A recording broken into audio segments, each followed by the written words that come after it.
नरमुंड वाली चुड़ैल। राजकोट में एक एटीएम सर्विस कंपनी में काम करने वाले जितेंद्र परमार एक मध्यम वर्ग के प्रामाणिक इंसान हैं। उनकी शादी को करीब 4 साल हो चुके हैं। उन्हें एक बेटा भी है। वैसे तो जितेंद्र पाठ पूजा में कम ही मानते हैं, पर रास्ते में मंदिर या मस्जिद आ जाए तो सिर झुका भी लेते हैं। जितेंद्र की नौकरी का समय तो दिन में 8.5 घंटे होता है, पर एटीएम मशीन का फॉल्ट आने पर उन्हें रात के किसी भी वक्त सर्विस देने जाना पड़ता है। अपने इसी काम के चलते वह एक रात अपनी बाइक पर जा रहे थे। उन्हें शहर से थोड़ी दूर बसे एक रिहायशी इलाके के पास में एटीएम फॉल्ट ठीक करने जाना था। वैसे तो इस काम के लिए 2 एग्जीक्यूटिव जाते हैं, पर जितेंद्र का पार्टनर उस रात बीमार था तो सर्विसिंग के लिए उन्हें अकेले ही जाना पड़ा। स्पॉट पर जाकर जितेंद्र ने अपनी बाइक स्टैंड पर लगाई। तभी उन्हें वहां एटीएम बूथ पर एक लड़की दिखी।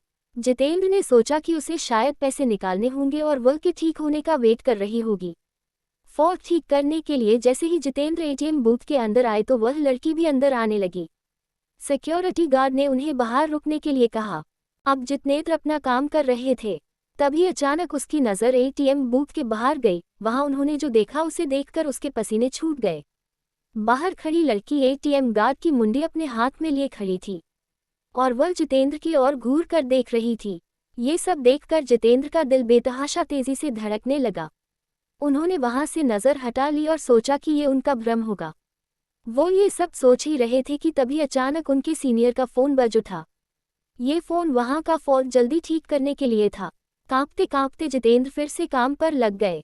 थोड़ी ही देर में उन्होंने एटीएम मशीन ठीक कर लिया। इस बार एटीएम बूथ से बाहर देखने पर सब नॉर्मल लग रहा था। वह लड़की भी वहां खड़ी थी और एटीएम बूथ का गार्ड भी उसके पास आराम से खड़ा था। जितेंद्र ने सोचा कि पहले जो भी देखा था वह सब उसका भ्रम होगा। वह काम निपटा कर सीधा अपनी बाइक की ओर दौड़ गया। जाने से पहले उसने एक बार फिर एटीएम बूथ पर नजर डाली, तब एक बार फिर से उसका दिल दहल गया। एक बार फिर बाहर खड़ी लड़की एटीएम गार्ड की मुंडी अपने हाथ में लिए खड़ी थी। इस भयानक नज़ारे को देखकर जितेंद्र बुरी तरह डर गए और जल्दी से वहां से भाग निकले।